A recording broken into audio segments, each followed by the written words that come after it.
had a very bad fever, and it wouldn't go down, and I also couldn't breathe very well, and came to the emergency room. I was actually forced to come to the emergency room by my girlfriend because I wanted to stay home and sleep. And when I came here, they didn't let me go. They said, yeah, you're not breathing well, and so put me on oxygen.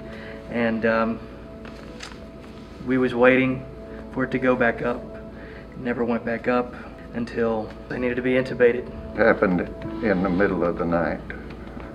We got the call at about 4:30 in the morning. You don't want to hear that. His heart rate was 144. His oxygen was 60. He was in the room, in the bed, upside down, and all we could do was look through the glass because he was still active on the COVID at that point. And I know Natalie was in there working with him and come out with a yellow gown and everything on and told us what was going on. But we was probably at least 20 days into it, I know, because Dr. Hemphill and the nurses had told us that they didn't like to leave the ventilator in his mouth longer than 20 days because it can mess up your mouth some. So they had planned to do the tracheostomy, to take it out and put it in his throat. And the day before, his vitals took a dive. So we'll go about 15, 20 days more with that thing in his mouth. I think we was around 40 days when they could finally do the trach and put it in his throat. And then they moved him out on an ambulance on survivor flight on the 29th, I think it was, that he went to Oklahoma City. And he was asleep when he left, a little bit awake, but not a whole lot. I think he recognized his kids. My son said something to me as I was leaving. I kind of had a reaction, but I don't remember that either. I do remember waking up in Oklahoma City. Of course, in 3 or 4 days, they was taking the sedation away. I know Dr. Muhammad come in and said, we're going to try to get him off all of it. And they did. They got him off of all of it. And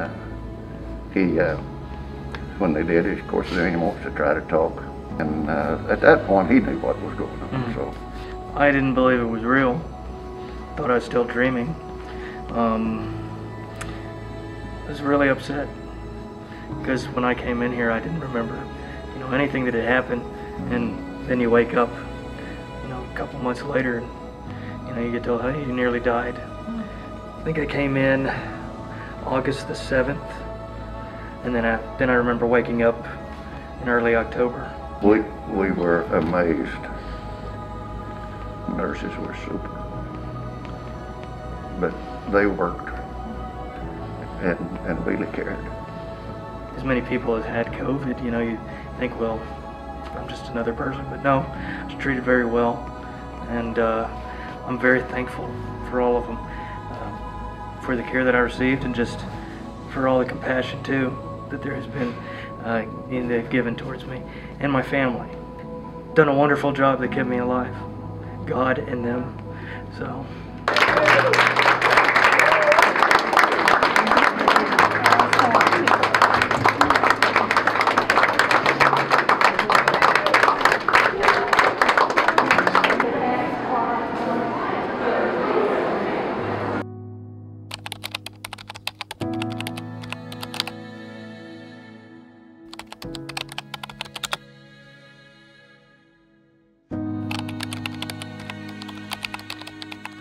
you.